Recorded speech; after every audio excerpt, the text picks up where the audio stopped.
Hello students, मेरा नाम है अभिषेक और मैं स्वागत करता हूं आप सभी को अपने यूट्यूब चैनल एडीएस में। आज क्लास 10th का मैथ का वीडियो आई है और क्लास 10th का ये कॉन्सेप्ट वीडियो है जो एक न्यू चैप्टर के साथ स्टार्ट है। हम लोग इससे पहले कोऑर्डिनेट ज्योमेट्री को कंप्लीट किया था। कोऑर्डिनेट ज्योमेट्री में 3 वीडियो आए थे और तीनों कॉन्सेप्ट वीडियो पाए थे और उसमें छोटे छोटे क्वेश्चंस भी कराए गए थे। आज भी एक कॉन्सेप्ट वीडियो है और आज एक नए चैप्टर के साथ हम लोग हैं जो अर्थमेटिक प्रोग्रेशंस, ठीक है, एपी। इसको शॉर्ट में हम लोग एपी भी बोलते हैं, ठीक है। बहुत जगह आप लोगों को एपी भी देखने को मिलेगा, इसको शॉर्ट में एपी बोलते हैं, ठीक है। ये आप लोग मैथ के बुक चैप्टर नंबर 5 है, ठीक है। अगर हिंदी मीडियम वालों के लिए समांतर श्रेणियाँ के नाम से, समांतर श्रेणी के नाम से ये चैप्टर है, ठीक है। इस चैप्टर में बोर्ड्स में क्वेश्चंस आते हैं, लगभग 4 से 5 मार्क्स के इससे क्वेश्चंस रहते हैं, ठीक है। ऑब्जेक्टिव में भी इससे क्वेश्चंस आते हैं और इससे 3 नंबर या फिर 2 नंबर में भी क्वेश्चंस रहते हैं, ठीक है। ये बहुत ही छोटा टॉपिक्स है, मतलब एक छोटा चैप्टर है, इसमें तीन टॉपिक्स है। हम लोग इसको बहुत ही अच्छे से समझेंगे। चलिए हम लोग स्टार्ट करते हैं आज के इस वीडियो को एक नए चैप्टर के साथ, एक नए टॉपिक के साथ। सबसे पहले हम लोग समझेंगे इस चैप्टर का मतलब, ठीक है।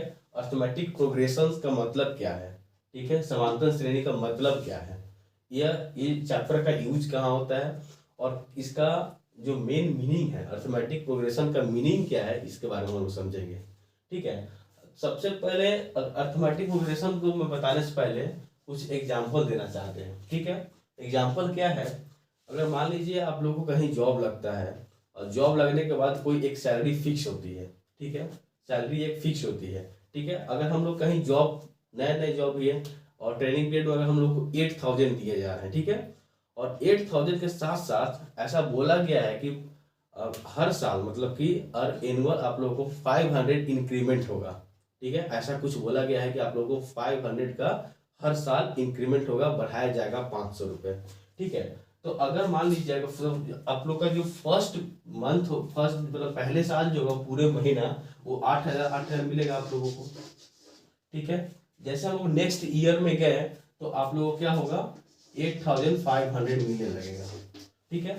फिर जैसे हम लोग थर्ड ईयर में जाएंगे तो 9000 मिलेंगे, क्लियर है। फिर हम लोग आगे जाएंगे तो 9500 मिलेंगे। तो इसमें आप लोग देख रहे हैं कि कोई एक फिक्स नंबर जो है, ठीक है, कोई एक फिक्स नंबर क्या है, ऐड होते जा रहा है, ठीक है। मतलब पहले 8000 था, 8000, 800, 500, 8500, 9000, 9500। इसका मतलब ये कि इसमें कोई एक फिक्स नंबर ऐड हुआ और एक फिक्स नंबर एक नंबर हम लोग को मिला। फिर इसमें फिर से एक फिक्स नंबर ऐड हुआ और फिर से हम लोग को एक नया नंबर मिला।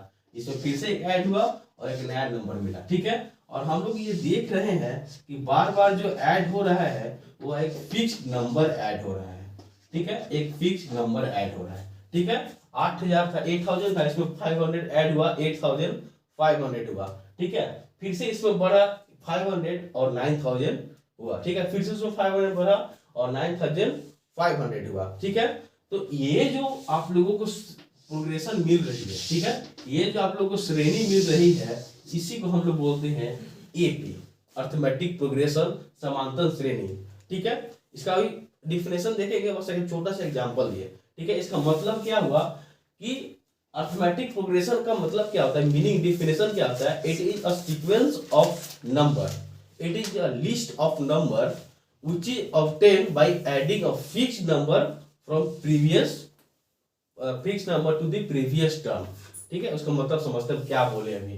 बोले ये कि मान लीजिए कोई एक एपी, ये कोई एक हम लोग कोई सीक्वेंस लेते हैं, जैसे 2, 4, 6, 8 और 10, ठीक है। आप देख ये क्या है, एक हम लोग सीक्वेंस ले लिए, ठीक है। एक लिस्ट लिए, एक नंबर की सूची लिए, संख्याओं का एक सूची लिए, जिसमें क्या हो रहा है कि एक फिक्स नंबर को हम लोग ऐड किए हैं। 2 इसमें कितना ऐड किए, 4 आया, 2 ऐड किए हैं, ठीक है। इसमें फिर से कितना ऐड किए, तो 2 ऐड किए, फिर इसमें 2 ऐड किए, फिर इसमें 2 ऐड किए, तो ये हम लोग को 10 तक पहुंचे। तो आप देख रहे होंगे कि हम कोई एक फिक्स नंबर को क्या कर रहे हैं, ऐड कर रहे हैं, फिक्स नंबर को उसके प्रीवियस वाले टर्म में ऐड कर रहे हैं और एक नया नंबर मिल रहा है, और इस तरह से क्या हो रहा है, टर्म जो है आगे बढ़ते जा रहा है। ठीक है, तो ये जो आप लोगों को प्रोग्रेशन मिल रहा है, ये जो प्रोग्रेशन आप लोगों को मिल रहा है by adding a fixed number two the previous term is called AP. उसी यही प्रोग्रेशन को हम लोग अर्थमेटिक प्रोग्रेशन कहते हैं। ठीक है, अर्थमेटिक प्रोग्रेशन मतलब क्या, a sequence of number which is obtained by adding a fixed number two the previous term.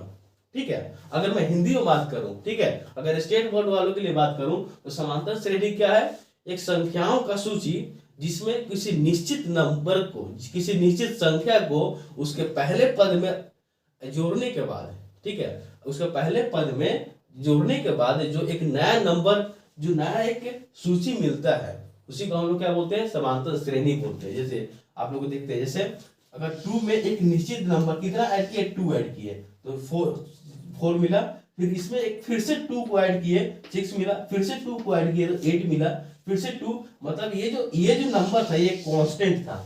ठीक है, by adding a constant number, जो भी हम लोग को लिस्ट ऑफ नंबर मिलता है, जो भी सीक्वेंस ऑफ नंबर मिलता है, उसी को एपी कहते हैं। मतलब कि ये क्या है, एक एपी में है, ये क्या है, एपी में है।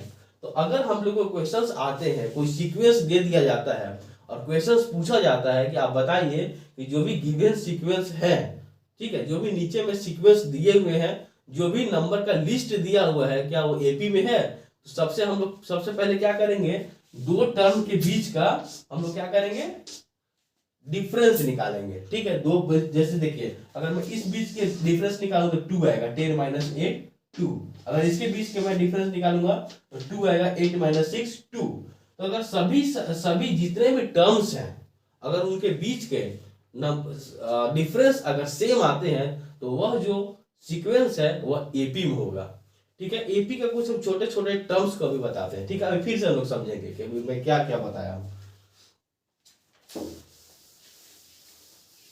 एपी के छोटे छोटे टर्म्स कहने का मतलब अभी क्या मैं बोल रहा था। सबसे पहले एक बात बोला, अर्थमेटिक प्रोग्रेशन में समांतर श्रेणी में क्या बोला, लिस्ट ऑफ नंबर, ठीक है, या फिर सीक्वेंस ऑफ नंबर। सीक्वेंस कब होता है, जब कोई नंबर को हम लोग लगातार बढ़ाते जा रहे हैं, ठीक है, कुछ उसमें हम लोग ऑपरेशन कर रहे हैं, उस लिस्ट में कुछ ऑपरेशन कर रहे हैं और बढ़ाते जा रहे हैं, तो एक सीक्वेंस बन रहा है। जैसे मैं अभी एग्जांपल लिया था, अभी कुछ एक नया लेता हूं, 1 2 3 4 5 6 सो ऑन। ठीक है, ये फर्स्ट एग्जांपल हुआ। ठीक है, सेकेंड अकाउंट लेते हैं, 2 4 6 8 10 एंड सो ऑन, ऐसे बढ़ते जा रहा है। ठीक, तो क्या हुआ, सबसे पहले हम लोग, ये क्या है, सीक्वेंस है, क्या है, सीक्वेंस है। ठीक है, सीक्वेंस का मतलब समझ में आया। उसके बाद जो सीक्वेंस में जो लिस्ट है, ठीक है, लिस्ट या सीक्वेंस, ठीक है, तो ये जो लिस्ट है, ये जो सूची है, इसमें जितना भी नंबर है, इंडिविजुअल नंबर, इसको हम लोग टर्म बोलते हैं। What is term, the number in the list is called term. ठीक है, the number in the sequence is called term. Hindi में बात करें तो जो भी सूची है, तो सूची में प्रत्येक संख्याओं को पद कहा जाता है। ठीक है, टर्म। ये जो इंडिविजुअल है, ये सब क्या बोलते हैं, टर्म बोलते हैं। क्या बोलते हैं, टर्म। ठीक है, हिंदी में अगर बात करें तो पद बोलते हैं। ठीक, तो ये क्या है, एक पद है, ये पद है। ठीक है, जितना भी क्या है, पद है, ये सब टर्म है। टर्म मतलब क्या, the number in the sequence is called term. सूची में जो भी संख्या है उसको हम लोग पद बोलते हैं। पहला चीज सीखे। दूसरा, पहला तो हम लोग सीक्वेंस देखें, दूसरा टर्म देखें, तीसरा क्या होता है, जो भी सीक्वेंस का जो फर्स्ट नंबर होता है उसको बोलते हैं फर्स्ट टर्म। क्या बोलते हैं, फर्स्ट टर्म। सीक्वेंस का जो फर्स्ट नंबर होता है उसको क्या बोलते हैं, फर्स्ट टर्म। ठीक है, तो अगर मैं इस सीक्वेंस का बात करूं तो इसमें फर्स्ट टर्म क्या है, फर्स्ट टर्म। ठीक है, फर्स्ट टर्म। अब इसको हम डिनोट करते हैं स्मॉल ए से। ठीक है, कैसे, किससे, स्मॉल ए से। इसको हिंदी में बोलते हैं प्रथम पद, प्रथम पद। ठीक है, तो अगर ये एक सीक्वेंस दिया हुआ है, एक सूची दिया हुआ है, अगर इसका कोई प्रथम पद पूछता है तो उसका पहला नंबर होता है। फर्स्ट टर्म क्या होता है, पहला नंबर होता है। और इस सीक्वेंस में जो a इक्वल टू क्या हो जाएगा, 1 होगा। a is what, a is the, A क्या होता है, फर्स्ट टर्म को ए से डिनोट करते हैं, ठीक है। अगर मैं इसमें क्या करूं, डिफरेंस का बात किया था, कभी कभी भी अगर हम लोग अगर इसमें हम लोग ए पता करा हो क्या होगा, इसमें ए हो जाएगा 2, ए मतलब क्या, फर्स्ट टर्म, ठीक है, क्लियर है। इसमें ए क्या हो जाएगा, 2 हो जाएगा, क्लियर। अब मैं एक बात किया था कि आप लोगों को कैसे पता चलेगा कि जो भी सीक्वेंस दिया हुआ है वो एपी में दिया हुआ है, ठीक है। तो उसके लिए क्या है, एपी में पता करने के लिए हम लोग जितने भी कंसेक्यूटिव टर्म है, कंसेक्यूटिव टर्म मतलब लगातार पद, लगातार पद, कंसेक्यूटिव मतलब 1 2 2 3 3 4 4 5, ये जो लगातार है ना, इसको हम बोलते हैं कंसेक्यूटिव टर्म, ठीक है, 2 लगातार पद, ठीक। तो कभी भी अगर हम लोग एपी पता करना हो, कोई सीक्वेंस दे दिया और बोला कि आप बताइए कि एपी है कि नहीं, तो 2 कंसेक्यूटिव टर्म के बीच का डिफरेंस निकालते हैं और उस सीक्वेंस में सारे कंसेक्यूटिव टर्म के बीच के डिफरेंस निकालेंगे, ठीक है। देखिए ये टर्म के बीच के, ये टर्म के बीच के, ये टर्म के बीच के, ये टर्म, ये सारा अगर हम लोगों के बीच का डिफरेंस जो है कांस्टेंट आता है, मतलब सेम आता है, तो वह जो सीक्वेंस होगा वह एपी में होगा, क्लियर है। वह क्या सीक्वेंस होगा, एपी में होगा। आइए देखते हैं, जैसे अगर मैं ये दोनों कंसेक्यूटिव टर्म के बीच के मैं अगर डिफरेंस के अंतर को निकालने जाता हूं, ठीक है, 2 लगातार पद के बीच के अंतर को हम लोग निकालने जाते हैं, तो कैसे निकालते हैं, सेकेंड दूसरा जो पद होता है उसे पहले पद को माइनस करते हैं, ठीक है, सेकेंड टर्म से फर्स्ट टर्म को माइनस करते हैं। तो ये क्या है, ए है, ठीक है, तो ए भी बोल सकते हैं, A1 भी बोल सकते हैं। ये क्या है, सेकेंड टर्म है, तो ये हो गया आपका A2, ये क्या है A3, ये क्या है A4, ए इज व्हाट, ए जो है टर्म को बता रहा है, ठीक, और ए के साथ जो लिखा हुआ है वह कौन सा टर्म है ये बता रहा है, क्लियर है। तो अगर मैं इसमें बात करूं तो ये क्या है, A1 है, ये A2 है, ये A3 है। तो कभी भी अगर हम लोग को 2 कंसेक्यूटिव टर्म के बीच के डिफरेंस को पता करना हो तो क्या होता है फॉर्मूला था an बाई an माइनस 1। ये क्या बताता है, ये दो बीच के टर्म, ये दो कंसेक्यूटिव टर्म के बीच का डिफरेंस को बताता है, डी। अब आप लोगों को मन में आएगा कि डी क्या है, डी होता है कॉमन डिफरेंस, इंग्लिश में क्या होता है, डी कॉमन डिफरेंस, और हिंदी में होता है सार्वय अंतर, ठीक है। ये क्या है, ये 2 कंसेक्यूटिव टर्म के बीच के डिफरेंस है, ठीक है, an। अच्छा n मतलब क्या दिए, n मतलब हम ये बताना चाह रहे हैं कि मान लीजिए अगर मैं चाहता हूं कि कोई भी फोर्थ टर्म और फोर्थ से पहले वाले टर्म के बीच का डिफरेंस पता चलना हो, यहाँ पर A4 हो जाएगा, यहाँ पर 4 - 1 A3 हो जाएगा, यानी कि हम लोग को A4 - A3 का डिफरेंस पता चाहिए। तो A4 इसमें क्या हो जाएगा, आपका A4 इसमें हो जाएगा 8, A3 क्या हो जाएगा 2 6, तो 8 - 6 इक्वल टू 2। ये आपका 2 जो आया ये कॉमन डिफरेंस आया, ठीक है। डी क्या है, एक कॉमन डिफरेंस है। फिर से हम लोग देखते हैं, अभी हम लोग क्या क्या देखें, सबसे पहले देखें सीक्वेंस, ठीक है। एक फिक्स्ड नंबर को ऐड करने से जो भी हम लोग को लिस्ट मिला, इसको हम लोग सीक्वेंस बोलते हैं, लिस्ट ऑफ नंबर बोलते हैं, ठीक है। इस लिस्ट ऑफ नंबर में जो फर्स्ट नंबर होता है उसको हम लोग बोलते हैं फर्स्ट टर्म, ए से डिनोट करते हैं फर्स्ट टर्म, हिंदी में प्रथम पद। इस सूची का प्रथम पद क्या है, 1 है, इस सूची का प्रथम पद क्या है, 2 है, ठीक है, क्लियर है। अब क्या हुआ, उसके बाद हम लोग देखे डी, व्हाट इज डी, तो डी क्या होता है, कॉमन डिफरेंस होता है, डी मतलब कॉमन डिफरेंस। ये छोटे छोटे टर्म है जो आप लोगों के एपी में बहुत इंपॉर्टेंट है। अगर मैं हिंदी में बात करूं तो सार्व अंतर, ठीक है, डी क्या है, सार्व अंतर, इसको हम लोग स्मॉल डी से डिनोट करते हैं। और ये क्या होता है, ये क्या होता है, 2 कंसेक्यूटिव टर्म के बीच के डिफरेंस होता है। कंसेक्यूटिव टर्म कहने का मतलब क्या, 2 लगातार पद के बीच के अंतर को सार्व अंतर कहते हैं, क्लियर है। अब सार्व अंतर निकलता कैसे है, तो an बाई माइनस an - 1, ये क्या है, ये क्या है, n मतलब हम लोग जिस टर्म के निकाले जा रहे हैं, ठीक है। अगर हम लोग को तीसरा टर्म को निकालना है, मतलब थर्ड टर्म और सेकंड टर्म को सार्व अंतर निकालना है, कॉमन डिफरेंस निकालना है, तो A3 - A2, ठीक है, मतलब पहले वाला जो होगा ज्यादा टर्म होगा, उसके बाद कम टर्म होगा, क्लियर है। तो ये होता है आपका कॉमन डिफरेंस, 2 कंसेक्यूटिव टर्म मतलब 2 लगातार पद के बीच के अंतर। तो अगर अब हम लोग को एपी पता करना है कि जो भी सीक्वेंस दिया हुआ एपी में है कि नहीं, तो क्या करेंगे, सारा का क्या करेंगे हम लोग, सारा क्या करेंगे, कॉमन डिफरेंस निकाल लेंगे। जैसे अगर मैं इसका फाइंड करना चाहूँ तो 4 माइनस 2 एक कॉमन डिफरेंस निकल जाएगा, 4 माइनस 2 2। अब इसका कॉमन डिफरेंस निकाल लीजिए 6 माइनस 4 2, इसका कॉमन डिफरेंस निकाल लीजिए 8 माइनस 6 2, इसका कॉमन डिफरेंस निकाल लीजिए तो 8 10 माइनस 2 10 माइनस 8 2। मतलब कि सारा में जो कॉमन डिफरेंस आया वह 2 आया, मतलब एक कांस्टेंट आया। तो ये जो आप लोगों को सीक्वेंस मिला यह एपी में है, ठीक है। तो कोई भी सीक्वेंस को एपी में होने के लिए उसके सारे टर्म का जो कॉमन डिफरेंस होगा वो कांस्टेंट होना चाहिए, सेम होना चाहिए। क्लियर है। अगर आप लोगों को एक सूची दे देता है, संख्याओं का सूची दे देता है और पूछता है, कहता है कि आप बताइए कि जो सूची दिया हुआ है वह समांतर श्रेणी में है कि नहीं, तो उसके लिए आप लोग क्या करना होगा, सार्व अंतर को निकालना होगा। सार्व अंतर को निकालना होगा। सार्व अंतर कैसे निकालता है, दो पद के बीच के अंतर को निकाल दीजिए, उसको सार्व अंतर कहते हैं।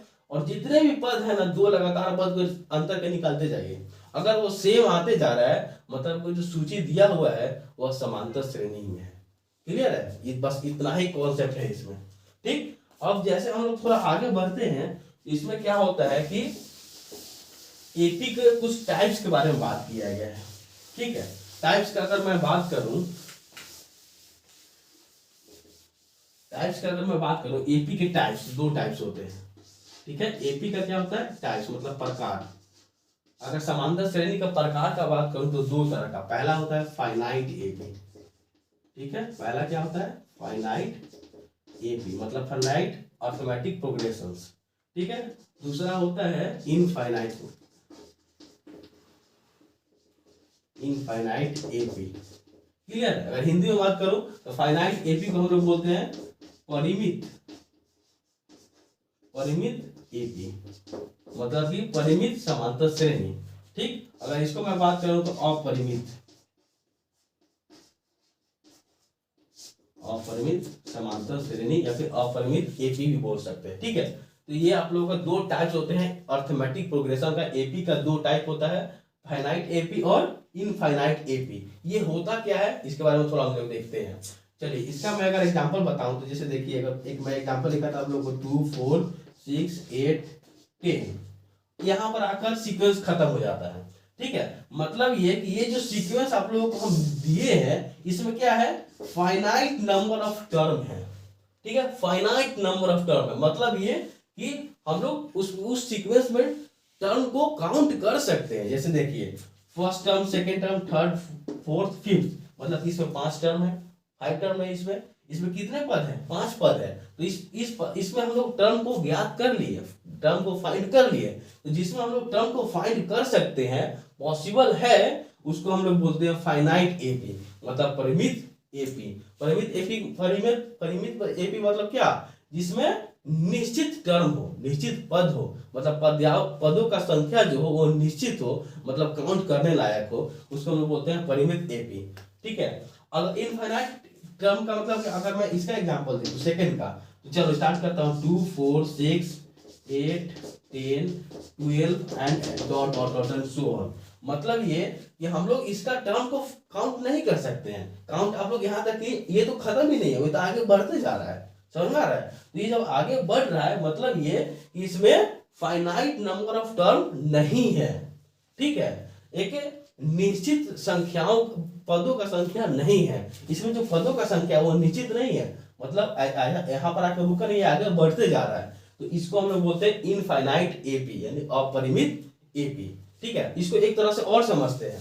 एक छोटा आप लोग अगर अपना बुक देखेगा, एनसीईआरटी को पढ़िएगा, उसमें क्या है, उसमें बताया गया है कि फाइनाइट एपी किसको बोलते हैं, जिसका लास्ट टर्म दिया हुआ है, ठीक है। जिसका लास्ट टर्म, अंतिम पद, अगर किसी एपी का अंतिम पद दिया हुआ है तो उसको हम लोग बोलते हैं फाइनाइट टर्म। अगर किसी एपी का अंतिम पद नहीं दिया हुआ है उसको बोलते हैं इनफाइनाइट टर्म। इसका मतलब क्या हुआ, आइए समझते हैं। ये जो एपी है इसका इसका पहला पद क्या है, प्रथम पद A2 है और अंतिम पद क्या है 10 है। मतलब कि इसमें अंतिम पद दिया हुआ है, ये जो है ये इसमें लास्ट टर्म दिया हुआ है, तो ये क्या हो गया, फाइनाइट एपी हो गया, परिमित एपी हो गया, ठीक है। और ये एपी क्या है, इसका अंतिम पद दिया नहीं हुआ, ये अंतिम पद नहीं है, इसके आगे भी डॉट डॉट डॉट है। इसका मतलब ये हुआ कि इसका अंतिम पद इसमें मेंशन नहीं है। अगर यहाँ पर आके 100 हम लिख देते, ठीक है, और उसके बाद ये रुक जाता, फिर ये फाइनाइट में आ जाता, इसमें आ जाता, लेकिन यहाँ पर 100, यहाँ पर कुछ दिया हुआ नहीं है, मतलब इसका कोई क्या है, इसका लास्ट टर्म नहीं दिया हुआ है, अंतिम पद नहीं दिया हुआ है, इसलिए ये क्या है, अपरिमित एपी है। इसको दो तरह से समझ लीजिए, ठीक है। एक क्या होता है कि निश्चित पदों की संख्या फाइनाइट, अनिश्चित पदों की संख्या इनफाइनाइट, मतलब अपरिमित, ठीक है। मतलब कि fixed number of term is called finite, ठीक है, और जिसका नंबर ऑफ टर्म फिक्स नहीं हो इनफाइनाइट, ठीक है। जिसमें लास्ट टर्म मेंशन हो फाइनाइट, जिसमें लास्ट टर्म नहीं हो इनफाइनाइट। क्लियर है, ये आप लोगों का एपी का टाइप्स है, ठीक है। तो ये जो आज हम लोग देखे ये एपी का इंट्रो रहा, ठीक है। एपी का क्या हुआ, आज इंट्रो, हम लोग बस एपी का परिचय देखे हैं, छोटी सी वीडियो की है, और आज हम लोग एपी का इंट्रोडक्शन को समझे हैं। इस पर आप लोग को कुछ क्वेश्चंस हैं, जैसे पहला क्वेश्चंस क्या रहेंगे कि एपी को चेक करने के लिए, ठीक है, कि जो भी सीक्वेंस दिया हुआ है वह जो है एपी में है कि नहीं, तो उसके बीच के सब उसके जितने भी टर्म्स है सब में क्या करेंगे, कॉमन डिफरेंस निकाल लेंगे।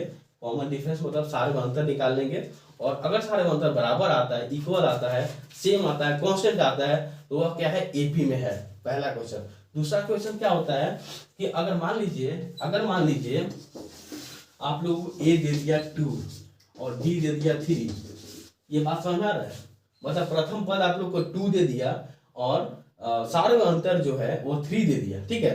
First term is 2 and common difference is 3, तब आप लोग को बोल देगा कि आप एपी बनाइए, ठीक है। मतलब आप एक सीक्वेंस लिखिए जो कि एपी में हो, तो कैसे लिखेंगे, पहला पद आपको पता है 2, ठीक है, पहला, अब अगर हमको इससे एपी निकालना हो तो पहला हम लोग को क्या है, पता है 2, ठीक, और उसके बाद हम लोग को दो पद के बीच का, दो टर्म के बीच का अंतर या डिफरेंस को दिया हुआ है 3, तो यानी कि अगला जो भी हम लोग टर्म लिखेंगे वो दोनों के बीच का अंतर कितना है, 3, तो इसमें आप लोग 3 ऐड करिए, और 3 2 और 3 5, ठीक है। इसमें फिर से 3 ऐड करेंगे 8, फिर से 3 ऐड करेंगे 11, ठीक है। तो ये जो हुआ ये एक एपी का फॉर्मेशन हो गया, ये जो आप लोग को सीक्वेंस मिला ये एपी में हो गया। तो इस तरह से भी क्वेश्चंस आते हैं, और एक और कुछ क्वेश्चंस अगर फाइनाइट और इनफाइनाइट से पूछना हो तो वो भी पूछ सकते हैं, इसमें लास्ट टाइम आप लोग देख के जवाब दे सकते हैं। तो आज का बहुत ही बेसिक चीज बात की है आज के टॉपिक में, और कल जो आप लोग की वीडियो आएगी उसमें हम लोग nth टर्म के बारे में बात करेंगे, फिर सम ऑफ nth टर्म के बारे में बात करेंगे, मतलब कि एपी का nवां पद हिंदी में बात करें तो टॉपिक का नाम है, वो बहुत इंपॉर्टेंट है, वहां सब लोग क्वेश्चंस आते हैं। यहाँ से बहुत छोटे छोटे क्वेश्चंस अगर 1 नंबर में पूछना हो, एमसीक्यू में पूछना हो, मल्टीपल चॉइस क्वेश्चन में पूछना हो, ठीक है, तो उसमें पूछ सकते हैं कि जो भी सीक्वेंस दिए हैं, जो भी सूची दिया हुआ है वो एपी में है या नहीं है, यही बस यहाँ से क्वेश्चन रहेंगे, और कुछ ज़्यादा नहीं रहेगा। आज के वीडियो को हम लोग यहीं रोकते हैं, और फिर से मिलते हैं एक नई वीडियो में एक नई जोश के साथ, जिसमें हम लोग nth टर्म को डिस्कस करेंगे और चैप्टर को फिनिश करने का प्रयास करेंगे। आज का ये इंट्रो, और हम आशा करते हैं कि आज एपी आप लोग को समझ में आया होगा, एपी से छोटे छोटे टर्म्स आप लोग को समझ में आए होंगे। चलिए ठीक है, इसी के साथ हम आप लोग से लेते हैं अलविदा, और फिर से वही बोलेंगे कि अगर आपको लगता है कि हाँ यहाँ थोड़ी मेहनत की जा रही है, आप लोग को कंसेप्ट क्लियर हो रहा है, आप लोग को समझ में आ रहा है, तो आप इस चैनल से जुड़ जाइए। जुड़ने के लिए सब्सक्राइब करिए और उस बेल आइकन को भी दबा दीजिए, ताकि आप लोग इस चैनल का लेटेस्ट अपडेट मिलता रहे। चलिए ठीक है, थैंक यू सो मच।